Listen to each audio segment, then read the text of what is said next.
Selamat datang, saya John Uy dari kabarinews.com, San Francisco, dan hari ini kami ada Lucy Wiryono. Apa kabar, Lucy? Hai John, I'm doing great, thank you so much. Kamu apa kabar? Baik? Baik, baik, baik. Gimana dengan COVID-19 di sana? Kayaknya orang Jakarta terutama ya, Indonesia udah banyak yang merasa agak lupa kalau lagi ada pandemi deh. Oke, Udah mulai keluar-keluar soalnya. baik. Saya mau minta Lucy untuk beri your life story, ya. Mhm. Life story, lahir dari mana, sampai bisa di bisnis restoran dengan suami, ya. Silakan. Saya Lucy Wiryono, lahir 6 Januari 1978. Jadi sebetulnya kalau saya dulu sekolahnya pengennya, saya tertarik sama dunia jurnalistik, John. Aku tuh dulu pengen banget bisa jadi seorang broadcaster, pengen jadi seorang penyiar radio gitu. Dunia radio itu sangat menarik buat aku. Tapi waktu aku lulus kuliah, belum ada sekolah broadcasting di Indonesia, di Jakarta waktu itu. Sampai kemudian akhirnya aku memutuskan untuk sekolah ekonomi aja. Jadi seperti orang Indonesia kebanyakan, ya udahlah daripada nggak ngapa-ngapain kita sekolah ekonomi aja, karena katanya kalau sekolahnya ekonomi manajemen waktu itu di Universitas Atmajaya katanya bisa kemana-mana gitu kan, karena sebetulnya itu bukan yang aku pengenin, tapi yang aku pengenin nggak ada. Nah sampai akhirnya aku bekerja sebagai seorang penyiar radio waktu skripsi, lagi nungguin skripsi, mata kuliah udah nggak ada, akhirnya aku mencoba melamar jadi seorang penyiar radio dan keterima di Radio Hard Rock FM waktu itu. Akhirnya aku siaran, terus bekerja menjadi seorang MC juga, jadi host di TV. Sampai sekarang aku juga masih jadi host presenter olahraga, MotoGP, tepatnya udah 10 tahun. Tapi in total aku kalau jadi penyiar TV udah 20 tahun. Kalau sama penyiar radio mungkin udah sampai hampir 30 tahun mungkin ya. Gitu. Ya 25 tahun lah gitu. Nah, sampai akhirnya aku ketemu sama Mas Afid. Nah, Mas Afid ini juga background-nya menarik sekali. Suamiku ini dulu sekolahnya sekolah hukum. Jadi dia seperti ingin menjadi seorang lawyer, tapi waktu dia lulus kuliah, dia mulai apply ke lawyer's office waktu itu, ada banyak banget, dan nggak ada yang keterima. Udah beberapa kali interview, nggak ada yang keterima. Akhirnya dia bekerja membuat kantor sendiri. Waktu itu kantornya dia tuh aku kenalan pertama kali itu adalah dia bergerak di bidang capital market gitu-gitu. Nah terus aku waktu itu pas ngeliat dia, wah ini Mas Safi tuh lebih muda dari aku gitu. Jadi dia lebih muda 1,5 tahun dari aku. Waktu aku melihat, wah ini boleh juga nih masih muda tapi udah punya perusahaan sendiri, udah punya penghasilan sendiri, wah, husband material nih. Tapi selang beberapa bulan kita kenal, ternyata dia bangkrut. Jadi ya, as you know, kalau main di capital market tuh naiknya cepet, tapi kalau misalnya lagi kurang beruntung, turunnya cepet banget juga. Dan akhirnya itu yang terjadi sama Mas Afid. Kemudian akhirnya kita menikah. Nah di saat menikah ini Mas Afid juga pas lagi nggak ada kerjaan. Karena kantornya bangkrut, segala macam. Sampai akhirnya dia bekerja di televisi tempat aku siaran. Jadi aku yang bawain CV-nya waktu itu, dia ngelamar jadi marketing. Akhirnya dia bekerja sebagai marketing di TV 7 dulu namanya. Terus akhirnya dia pindah ke sebuah majalah, Rolling Stone. Sayangnya sekarang udah nggak ada Rolling Stone Indonesia. Terus akhirnya dia pindah ke RCTI. Nah, waktu dia bekerja di RCTI itulah dia menemukan semacam, kalau orang bilang epiphany, pencerahan. Dia makan di sebuah restoran. Jadi Mas Hafid itu kan bagian marketing ya, John. Nah, terus dia biasanya untuk menjamu klien-klien tuh ada yearly commitment biasanya untuk TV. TV biasanya akan membawa klien tersebut ke sebuah restoran untuk menjamu. Nah, di restoran inilah Mas Afid menemukan pertama kali dia mencoba yang namanya Wagyu Steak. Restorannya udah nggak ada, waktu itu restorannya di Plaza Senayan deh. Terus dia pulang-pulang cerita sama aku gitu kan, Lucy kamu harus coba yang namanya Wagyu Steak. Tadi aku makan karena dibayarin kantor, jadi aku pesen yang paling mahal, jadi bukan dia yang bayar kan. Akhirnya dia pesan Wagyu Steak dan dia bilang sama aku itu rasanya empuk banget dan juicy. Terus aku tanya harganya berapa? Harganya 750.000 satu piring. Jadi pas aku bilang aku mau coba tuh juga, ya kan kita harus bayar sendiri, nggak ada yang bayarin. Sayang juga ya. Akhirnya karena penasaran, kita coba-coba cari di toko-toko daging di Jakarta. Nah, waktu itu, di tahun 2008-2009 tuh belum banyak restoran di Jakarta yang menghidangkan Wagyu. Supermarket juga nggak banyak yang punya daging Wagyu ya. Prime Australian lah biasa, atau US beef ada, tapi Wagyu belum begitu populer. Akhirnya kita menemukan di satu tempat toko daging, karena menghemat, jadi kita nggak mau makan di restoran, kita beli di toko daging, kita masak di rumah. Sekedar aku pengen tahu teksturnya tuh kayak apa sih sebetulnya, dan ternyata memang enak banget. Nah, pas kita lagi coba-coba, kok ternyata waktu beli di supermarket daging, itu harganya nggak semahal kalau di restoran. Nah, karena kita nggak punya background F&B sama sekali, John, terus kita mulai menganalisa, sok tahu kan, kenapa bisa mahal ya kalau di restoran? Oh, karena mereka harus bayar biaya sewa, mereka harus bayar gaji karyawan, ada yang namanya harga pokok penjualan kan, gitu. Nah, sementara kalau di supermarket ya udah as is aja gitu, makanya harganya tidak mahal karena komponen harganya tidak sebanyak kalau kita makan di restoran.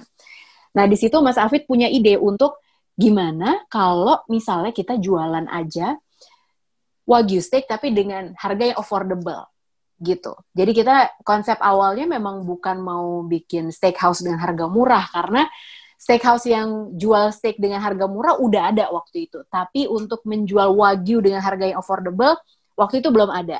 Dan akhirnya singkat cerita, kita nekat tuh. Waktu itu Mas Afid mengajukan semacam proposal ke aku pengen buka restoran sendiri deh. Karena Mas Afid itu tipe orang yang memang bosenan banget sama pekerjaannya. Jadi dia bukan tipe orang yang cocok kantoran sepertinya. Dia memang pengen banget punya usaha sendiri. Dan kita bikin budget planning waktu itu 1 tahun. Gimana caranya untuk bisa punya restoran, dan waktunya ya hanya 1 tahun itu. Kenapa hanya 1 tahun? Karena modal kita cuma cukup untuk 1 tahun. Gitu. Akhirnya ya udah sampai sekarang deh kita punya Holy Cow Steakhouse by Chef Afid.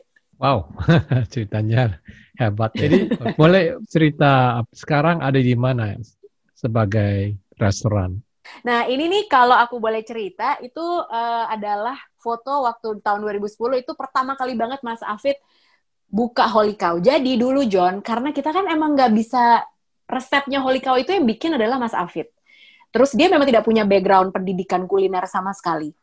Akhirnya ya udah, karena cuma yang bisa masak dan dia yang bikin resepnya, dia yang punya konsep bisnisnya, dan kita nggak ada uang untuk hire professional chefs waktu itu, jadi Mas Afid turun tangan sendiri. Makanya akhirnya karena dia harus masak, dia memutuskan untuk resign dari pekerjaannya sebagai marketing di sebuah stasiun TV, di RCTI dulu. Nah, bahkan sebetulnya banyak yang menyayangkan juga waktu dia resign, karena posisinya sebetulnya lagi bagus juga gitu. Dan secara ekonomi untuk kita, pasangan muda yang udah punya cicilan banyak, itu punya pekerjaan kantoran itu kan sangat comforting banget ya, karena udah ketahuan akhir bulan kita akan dapat sekian, cicilannya sekian. Nah, kalau punya bisnis tuh kan fluktuatif banget dan sangat gambling. Nah, makanya akhirnya waktu itu Mas Afid turun tangan sendiri, dia masak sendiri. Ini aku ingat fotonya ini adalah dimuat di harian Kompas waktu itu. Nah, pas 2020 ini adalah perayaan kemarin, tepat Holy Cow 10 tahun. Ini di bulan Maret, sesaat sebelum akhirnya pandemi COVID melanda seluruh dunia. Nah, itu perayaan terakhir tuh. Jadi konsepnya adalah kita ingin membangkitkan kembali kenangan waktu Mas Afid masak 10 tahun yang lalu, dan sekarang Holy Cow udah ada 25 cabang Holy Cow-nya aja di seluruh Indonesia. Dan kita udah punya adik-adiknya lagi nih, John. Ada Lubi Lobster yang kita specialize menjual lobster, jadi seafood gitu. Terus kita juga punya Holy Ribs. Ini memang lebih premium sedikit daripada Holy Cow, dan kita emphasize di ribs. Jadi yang tulangnya besar, terus yang dagingnya lembut banget. Terus kita juga kerjasama juga di luar Holy Cow Group, kita punya Flip Burger juga. Nah, in total sebetulnya punya 40 cabang lebih sekarang sudah gitu untuk unit usahanya yang dimiliki sama Mas Afid dan aku. Gitu. Dan ini bukan franchise ya, ini semua milik both of you, right? Enggak, no. Jadi terus terang untuk franchise kita baru mulai di 2019 yang lalu. Kita awalnya memang semuanya punya kita sendiri. Ada yang berpartner tapi lebih ke kerjasama operasional. Nah, sistem franchise sebetulnya baru keluar di tahun 2019. Kenapa baru di 2019? Karena kita pengen matangin sistemnya dulu, John, gitu. Sejujur-jujurnya, kalau kita mau melihat uangnya aja, aku sih pengennya kita franchise dari tahun pertama kita buka, karena yang nawarin udah banyak banget. Easy money for us, tapi sebetulnya tanggung jawab untuk punya franchise itu besar sekali, karena orang pasti pengen beli suatu franchise karena dia percaya sama brandnya, karena dia percaya sama produknya.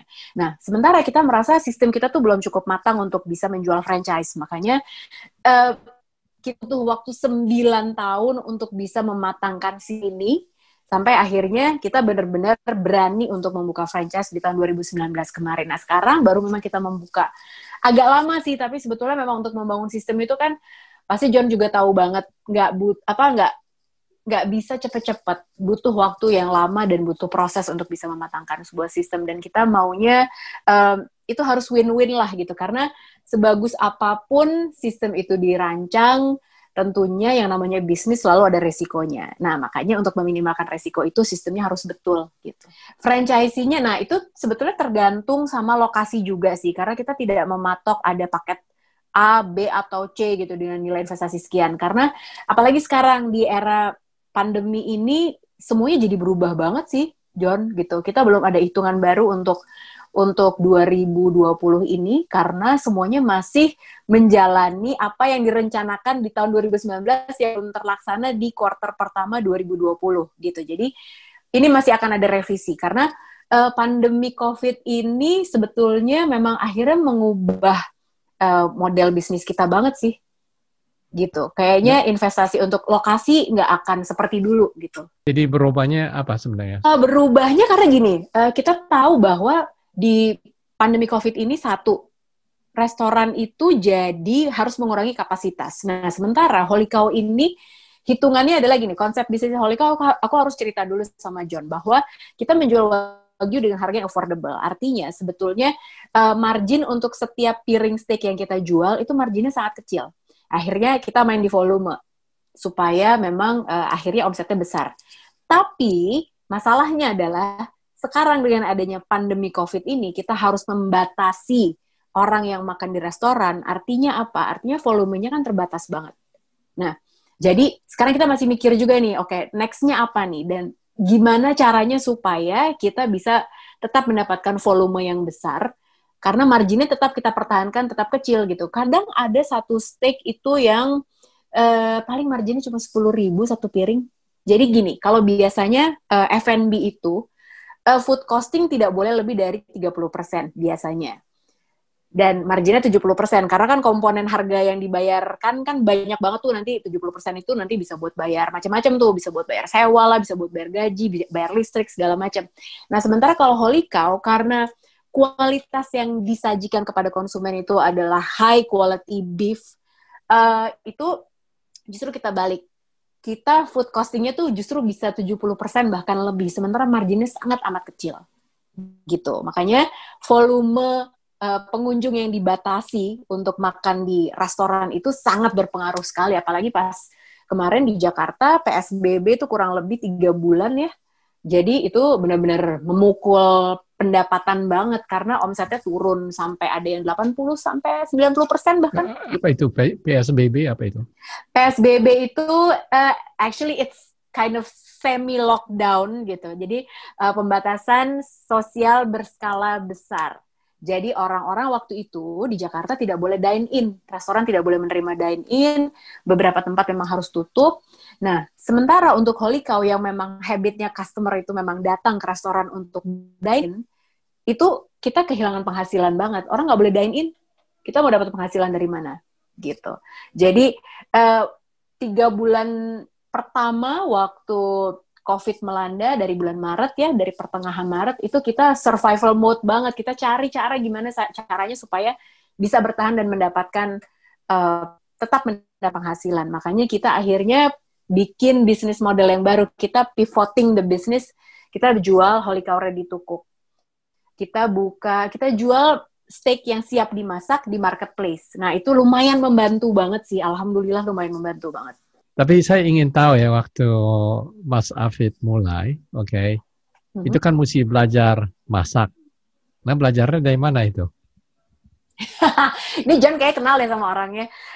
Mas Afid waktu itu dia memang actually he's gifted. Dia menurut aku dia adalah tipe orang yang emang tangannya tuh kalau megang apa aja jadi enak. Nah, tapi aku bilang sama dia, sehebat-hebatnya kamu masak dengan cara otodidak, kamu tetap harus punya knowledge memasak dari orang yang kompeten di bidangnya, harus belajar. Akhirnya kita ngambil short course, Mas Afid, aku kenalin dengan Om William Wongso, waktu itu mungkin John sempat ngobrol juga. Jadi ngambil short course di Om William Wongso gitu, kita belajar sama anaknya juga Tia, selama 3 bulan. Ya udah Mas Afid belajar semua deh basic knowledge tentang masak tuh gimana, bikin hollandaise sauce lah segala macam. Tapi Mas Afid ya gitu yang masak. Kalau aku sendiri memang dari awal karena aku bidangnya memang di bidang entertainment, jadi aku diberikan tanggung jawab sama Mas Afid untuk mengurus marketing, promotion, terus customer relation, terus udah gitu itu semua bagian aku deh gitu, karena aku biasa di depan layar nih, makanya kita sekarang ngobrolnya juga sama aku karena Mas Afid dia benar-benar totally in control of the business dan juga untuk pengembangan menu, masak segala macam gitu. Operasional tuh di Mas Afid. Dan tempat pertamanya ada di mana? Tempat pertama itu kalau John tadi aku udah share fotonya juga, itu di Radio Dalam. Yang di ini Radio bukan? Dalam itu adalah sebuah bukan. Ini justru kita bikin reenactment. Jadi tadi ada yang foto yang ada cuma kayak bench aja deh. Nah, ini tuh sebetulnya kita bikin di Kebun Jeruk. Ini perayaan Nah, ini nih. Ini outlet pertama. Oke, ini outlet yang pertama di mana itu? Daerah mana? Itu di Radio Dalam di Jakarta Selatan. Jadi Radio Dalam itu adalah jalan dari antara Barito dan Pondok Indah. Nah, itu di Jalan Radio Dalam tuh rame banget setiap hari, terutama kalau sore. Nah, ini juga kita sebetulnya nebeng sama toko kaca film. So, it's not a permanent place, John. Jadi kita nebeng sama yang punya toko. Kalau udah tutup, sore jam 5, boleh nggak kita ngemper jualan di pinggir jalan. Jadi ini kalau misalnya udah selesai jualan, we pack up everything and then we leave. Besoknya kita akan unpack lagi, kita akan set up lagi kayak gini. Jadi karena ini bukan tempat permanen gitu. Kita waktu itu udah cari-cari lokasi di daerah Jakarta Selatan, itu uang sewanya mahal banget. Sementara dulu Holy Cow cuma punya uang untuk memulai bisnisnya berapa? 70 juta. Cuma 70 juta. So, we have to make that budgeting really, really tight and carefully thought, karena dengan 70 juta itu kita bisa dapat apa, dan kita mau bertahan berapa lama dulu. Kan tadi aku udah bilang, Holy Cow tuh maunya rencananya bertahan selama 1 tahun. Jadi dari 70 juta yang kita punya modalnya itu, budgeting pertama yang dialokasikan adalah untuk gaji karyawan. Jadi karyawan sebenarnya cuma ada 4 atau 5 orang, tapi kan mereka harus tetap digaji dong selama setahun. Ada atau nggak ada yang beli, komponen pertama yang kita selamatkan adalah gaji karyawan. Mas Afid nggak digaji waktu itu, jadi setelah gaji karyawan aman, nah sisanya itu adalah kita baru buat working capital, beli piring, sendok, garpu, segala macam. Nah, baru kayak gitu-gitu. Nah, setelah dihitung-hitung lagi, ternyata uangnya udah cukup untuk sewa tempat. Dan sewa tempat di Jakarta itu waktu itu aja udah mahal banget, apalagi sekarang makin mahal. Terus yang ini apa? Ini waktu, jadi gini, waktu ini adalah perayaan ke Holy Cow ke 10 tahun kemarin. Nah, ini Mas Afid, sengaja aku set up waktu itu sama tim Holy Cow, oke, kita bikin Mas Afid masak lagi untuk tamu-tamu yang pertama kali datang hari itu waktu kita buka hari pertama di tahun 2010.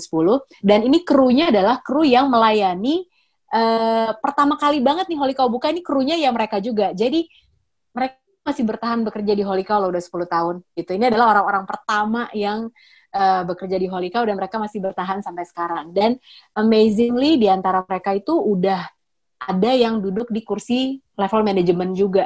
Jadi kita memang benar-benar pengen bareng-bareng lah belajarnya, tumbuh bersama-sama juga gitu. Jadi sebagian dari mereka tuh udah masuk managerial level gitu sekarang. Mulainya justru dari waiter, dari cook helper bahkan juga ada gitu. Sebetulnya ada sisi yang menantang juga, John, karena di tahun itu orang banyak yang belum kenal Wagyu steak. Terus kok bisa harganya murah? Nah, orang curiga dong. Ini jangan-jangan steaknya bohongan atau gimana nih? Gitu. Nah, tapi sebetulnya itu adalah policy kita since day one we operate, kita selalu jujur kepada konsumen. Kita selalu bilang bahwa ya ini dagingnya kualitasnya baik. Kalau mau lihat sertifikasinya, apakah ini Wagyu yang grade berapa segala macam, kita akan dengan senang hati menunjukkan. Termasuk juga sebetulnya dulu kita punya partner. Nah, kemudian kita pisah, kita kongsi. Nah, itu pun juga kita komunikasikan ke konsumen kita bahwa sekarang tuh namanya Holy Cow by Chef Afid loh, gitu. Kalau ada Holy Cow yang namanya lain, nah itu berarti punya ex-partner kita. Jadi hal-hal apapun sebetulnya berangkat dari apa yang aku rasakan dan Mas Afid rasakan sebagai konsumen. Kita sebagai konsumen kan pengennya selalu dapat kejujuran ya dari tempat kita makan, dari produsen, dari manapun gitu, dari produk yang kita beli selalu kita pengennya dapat kejujuran. Jadi kita selalu menerapkan itu sih, just always be honest with your customers gitu. Nah ini adalah steaknya. Jadi kalau dulu banget, pertama kita mulai dengan side dish-nya tuh pakai saute spinach. Cuman ternyata spinach itu banyak banget masalahnya ya gitu, karena kan kalau kita pakai spinach yang organik jadi suka tiba-tiba ada uletnya lah, ada apanya. Nah akhirnya volumenya juga udah makin banyak, akhirnya ya udah kita pilih sayuran yang lebih aman aja, pakai buncis gitu. Nah ini side dish-nya seperti ini di Holy Cow. Jadi dagingnya di Holy Cow 200 gram. Sekarang kita punya berbagai macam pilihan daging. Jadi kita Wagyu ada, Prime ada Hokubi, itu dari daging dari Australia tapi yang di treatment jadi lebih lembut. Terus US juga tentunya kita punya. Sekarang kita juga udah ada pilihan salmon juga. Terus banyak menu-menu buat anak-anak juga ada gitu. Jadi udah mulai banyak pilihan menu sih. Nah, ini nih. Jadi salah satu yang khas di Holy Cow itu adalah memang benderanya gitu kan. Jadi di bendera ini sebetulnya di baliknya itu John itu ada tulisan ordernya siapa, steaknya apa, tingkat kematangannya apa, side dishnya apa, terus udah gitu sama saus pilihannya apa gitu. Jadi bendera ini adalah salah satu signature Holy Cow. Dan ini logo ini juga logo yang didesain setelah kita pecah kongsi dari partner kita.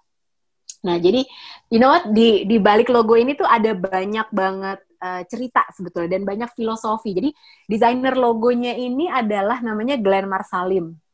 Dia seseorang yang kalau orang advertising kayaknya udah tahu banget deh Glenn Marsalim itu siapa. Nah, logo ini sebetulnya dulu waktu kita nggak specifically minta ke Glenn untuk mendesain logo ini.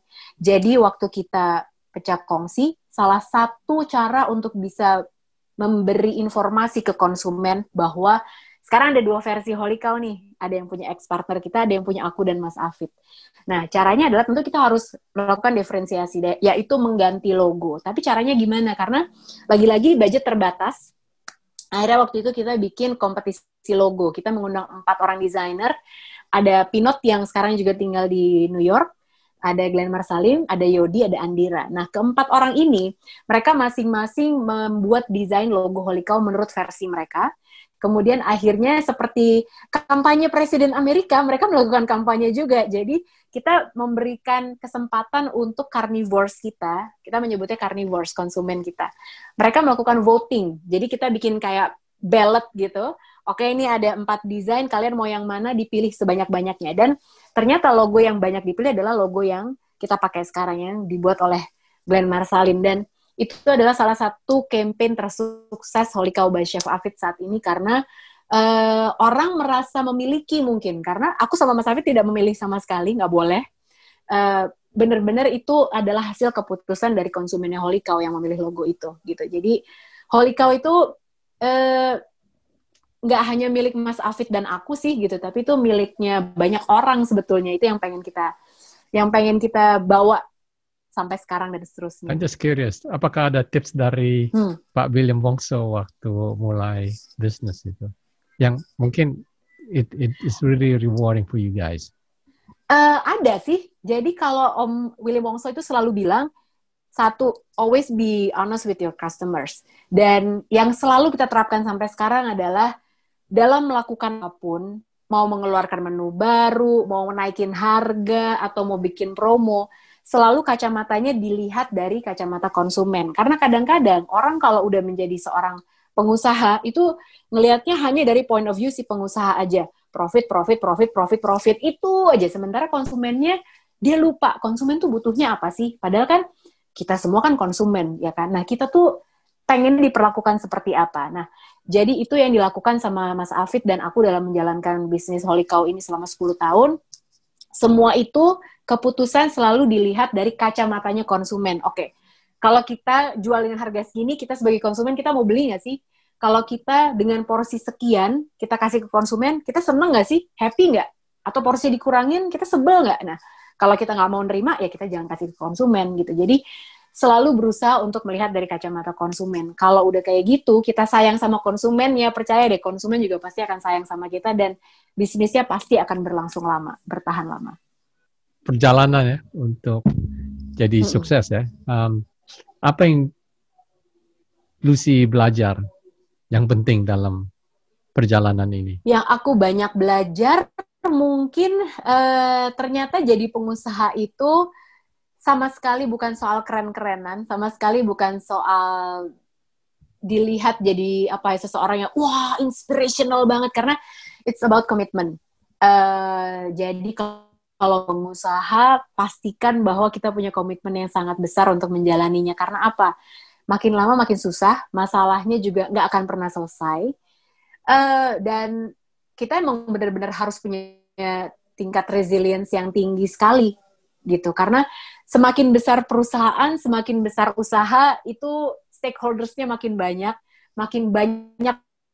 pihak yang harus kita take care, gitu ya. Jadi sebetulnya itu sih gitu, nggak bisa berhenti dan kita nggak bisa bosen gitu, karena gini, satu hal, kita menjadi sumber pemasukan bagi karyawan-karyawan kita juga, ya kan, jadi mereka menitipkan jalan rezekinya ke Mas Afid, ke aku juga, jadi di situ adalah tanggung jawab yang besar sekali, John. Kita nggak boleh gampang menyerah dan kita nggak boleh aduh udah deh capek gitu. Sebenarnya kalau diturutin capek. Kalau kata Mas Afid tuh ibaratnya it's like having Lebaran or Christmas every single day. Itu capek banget kan. Ada orang datang, kita harus masak, cuci piring, melayanin lagi, ngomong sama orang, ada komplain, setiap hari akan seperti itu. Jadi selama kita pengen membuat usaha dan kalau kita punya komitmennya, jalanin. Kalau misalnya kita ngerasa kita nggak bisa menjalankan komitmen itu, mendingan nggak usah sih, karena kedepannya jalannya nggak akan pernah semakin mudah, justru akan semakin menantang. Itu yang aku belajar banget. Bagus, Lucy. Banyak informasi sini. Terima kasih, Lucy, again ya. Dan sama-sama, John, terima kasih banyak. Oke, untuk pemirsa Kabari, jangan lupa klik Kabari YouTube, subscribe ya, dan juga daftar di kabarigratis.com untuk mendapatkan majalah Kabari dengan gratis. Sekian dulu ya, kita berjumpa lagi. Thank you.